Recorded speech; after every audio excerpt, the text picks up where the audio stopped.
This is CRB9 TV breaking news. We are monitoring a rapidly developing situation downtown.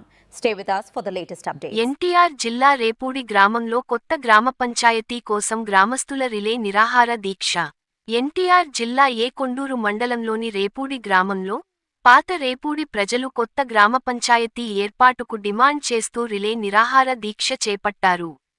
ప్రభుత్వం తాజాగా జారీ చేసిన GO number 97 ప్రకారం పాత రేపూడి, కొత్త రేపూడి ఒకే ఊరిగా పరిగణించడంపై గ్రామస్తులు తీవ్ర అసంతృప్తి వ్యక్తం చేస్తున్నారు. సుమారు 2500 జనాభా, 1700 మంది ఓటర్లు ఉన్న పాత రేపూడిని స్వతంత్ర గ్రామ పంచాయతీగా ప్రకటించాలని స్థానికులు కోరుతున్నారు. గ్రామ సచివాలయం నుంచి హాస్పిటల్ వరకు అన్ని సదుపాయాలు కొత్త రేపూడిలో ఉండటంతో పాత రేపూడి ప్రజలు 2 కిలోమీటర్లు కాలినడకన వెళ్లాల్సి వస్తోందని వారు వాపోతున్నారు. ముఖ్యమంత్రి నారా చంద్రబాబు నాయుడు, మంత్రి నారా లోకేష్, డిప్యూటీ సీఎం పవన్ కళ్యాణ్ తమ సమస్యలను గుర్తించి పాత రేపూడిని ప్రత్యేక గ్రామ పంచాయతీగా ప్రకటించాలని గ్రామస్తులు విజ్ఞప్తి చేస్తున్నారు. కొత్త గ్రామ పంచాయతీకి సంబంధించిన జీవో కాపీ వచ్చే వరకు, తమ డిమాండ్ నెరవేరే వరకు రిలే నిరాహార దీక్షను కొనసాగిస్తామని హెచ్చరిస్తున్నారు. ఆ యొక్క మినిట్ బుక్ని పేపర్లని మేము ప్రజలందరూ కూడా సంతకాలు పెట్టిన పేపర్లను కూడా లాక్కెళ్ళడం జరిగింది. అది విశేషణారహితంగా, అంటే ఇక్కడ కులాంకారంగా ఎక్కువగా కనబడుతుంది. ఒక కులాన్ని కూడా కనీసం అతను మరి ఈ ఎస్సీ ఎస్టీ ప్రజలకు మరి ఇంకా కూడా మరి ఎంతకాలం ఇంకా వాళ్ళకు ఊడికం చేయాలో అగ్రవర్ణాలకు అనేది మాకు అర్థం కావడం లేదు. దాని మీద మేము పూర్తిగా స్పందించి ఈ యొక్క మాకు గౌరవ ముఖ్యమంత్రి గారు అయినా సరే, తర్వాత నారా చంద్రబాబు లోకేష్ గారు, తర్వాత పవన్ కళ్యాణ్ గారు పంచాయతీరాజ్ శాఖ మాచులు ఉప ముఖ్యమంత్రి మరియు పవన్ కళ్యాణ్ గారు కూడా మా మీద దృష్టి ఉంచి కొంచెం మా సమస్యకు సరైన పరిష్కారం కల్పించాలని చెప్పేసి ప్రతి ఒక్కరిని మేము మనస్ఫూర్తిగా కోరుకుంటున్నాము. మేము పాత రేపూడి, కొత్త రేపూడి కలిసి ఒకే పంచాయతీ, పెద్ద పంచాయతీ. దాదాపుగా 3200 ఓట్లు సుమారుగా ఈ విలేజ్లో ఉన్నది.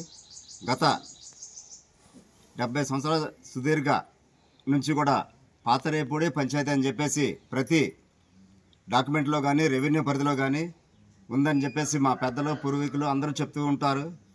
అది కూడా నిజమే. మాకు డైరెక్ట్గా విజయవాడ నుంచి పాత రేపూడికి ఒక బస్సు కూడా ఉందని చెప్పేసి అందరికీ తెలిసిన విషయమే. అయితే నిన్న జరిగిన విషయం, మరి పంచాయతీరాజ్ శాఖ గవర్నమెంట్ యొక్క ఆదేశాల ప్రకారం ఎప్పటి నుంచో ఉన్న పంచాయతీలు, ఉమ్మడిగా ఉన్న పంచాయతీలని జనాభా ప్రాతిపదికన విడదీసుకోవచ్చు, వాళ్ళ యొక్క అవసరాల కోసం ఇబ్బందులు పడుతున్న వారు ప్రతి ఒక్కరు కూడా ఈ పంచాయతీలను సపరేట్ చేసుకోవచ్చు అని ఒక జీవో వచ్చింది. 97 ప్రకారం, జీవో నెంబర్ 97 దాని ప్రకారం వచ్చింది. కాబట్టి మేమందరం కూడా ఇక్కడ పాత రేపుళ్ళు వచ్చేసి ఎస్సీ ఎస్టీ బీసీ మైనార్టీ ప్రజలు, అంటే బడుగు బలహీన వర్గాల ప్రజలు ఎక్కువగా అనేక సమస్యల మీద, అనేక కార్యక్రమాల మీద, కార్డులు కానీ, రేషన్ కార్డులు కానివ్వండి, ఆధార్ కార్డులు కానివ్వండి, ఇళ్ళు కానీ, వాకిళ్ళు కానివ్వండి, రోడ్ల విషయంలో కానీ ప్రతిదీ కూడా వెనకబడి ఉన్న పాతరేపూడి గ్రామాన్ని మేము ఎంతో ఆనందపడి దీన్ని చేసుకుందామని చెప్పే తరుణంలో మరి గ్రామ సెక్రటరీ అయినా, ఇన్ఛార్జి సెక్రటరీ అయినా మరి వారు, తర్వాత పంచాయతీ సర్పంచ్ గారైన సత్యవేణి గారి ఆధ్వర్యంలో తీర్మానం చేసి ముందుగా సాటింపు వేయించి తర్వాత పంచాయతీ తీర్మానం చేయాలని చెప్పి మేమందరం స్పందించి వెళితే మమ్మల్ని 2 పంచాయతీలుగా విడదీయమని గవర్నమెంట్ జీవో ప్రకారం పాత రేపూడిని సపరేట్ పంచాయతీగా చేయమని గవర్నమెంట్ ఆదేశాలు జారీ చేసింది. ఆదేశాలు జారీ చేసిన తర్వాత మాకు పంచాయతీ సెక్రటరీ ఇన్ఛార్జి మాకు ఉద్యోగస్తులు రావాలన్నా మా ఊరు భయపడిపోతున్నారు. అలాంటి మరి సెక్రటరీ గారు టమ్కా వేయించి పలానా రోజు గ్రామ సభ అని చెప్పి తెలియజేయడం జరిగింది. ఆ గ్రామ సభకు మేము అందరం వెళ్ళటం జరిగింది. గ్రామ సభలో పాత రేపూడికి సంబంధించిన కులాలకు అతీతంగా, పార్టీలకు అతీతంగా అందరూ వచ్చి మాకు సపరేట్ గ్రామ పంచాయతీ ఇవ్వమని చెప్పడం జరిగింది.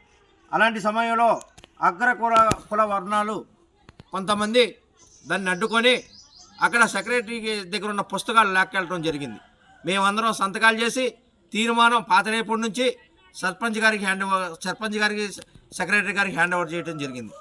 నిన్న పంచాయతీ తీర్మానం ప్లస్ ఊరు జనాభా ఒక్కసారి మీరు చూసుకుంటే ఊరు మొత్తం తిరగండి. ఇక్కడంతా లేబర్ ఉంటారు, ఎస్సీ ఎస్టీ బీసీ మైనార్టీ వాళ్ళు ఉంటారు, ఎస్సీ కుల ప్రాతిపదికన తీసుకుంటే 600 నుంచి 800 కుటుంబాలు ఉంటాయి. అలాంటి మొత్తం ఓట్లు మొత్తం జనాభా ప్రాతిపదికన తీసుకుంటే 2400 మంది జనాభా ఇక్కడ ఉన్నారు. చిన్న చిన్న మరి ఎస్టీ ఉన్న విలేజెస్లో 500 జనాభా ఉంటే అలాంటి వాటినే పంచాయతీలు చేస్తున్నారు. ఎప్పుడో మరి గవర్నమెంట్ ఇచ్చిన జీవోను కూడా లెక్క చేయకుండా కొంతమంది అగ్రకున్న వర్ణాలు మరి దీన్ని అడ్డుపడటం సమంజసమని మేము అడుగుతున్నాం. మా పంచాయతీని విడదీసి సపరేట్ గ్రామ పంచాయతీగా పాతరేపుడు గ్రామ పంచాయతీగా ఇవ్వాల్సిందిగా కోరుచున్నాం. అలాగే చంద్రబాబు నాయుడు గారిని, ముఖ్యమంత్రి అయిన చంద్రబాబు నాయుడు గారిని, లోకేష్ గారిని, మరి పంచాయతీ శాఖ మంత్రి గారు, ఉప ముఖ్యమంత్రి గారు అయిన పవన్ కళ్యాణ్ గారిని కోరుచున్నాము. దీనికి అందరూ సమ్మితంగా కుల మతాలకు అతీతంగా, పార్టీలు అతీతంగా గ్రామ పంచాయతీని కోరటం జరిగినది.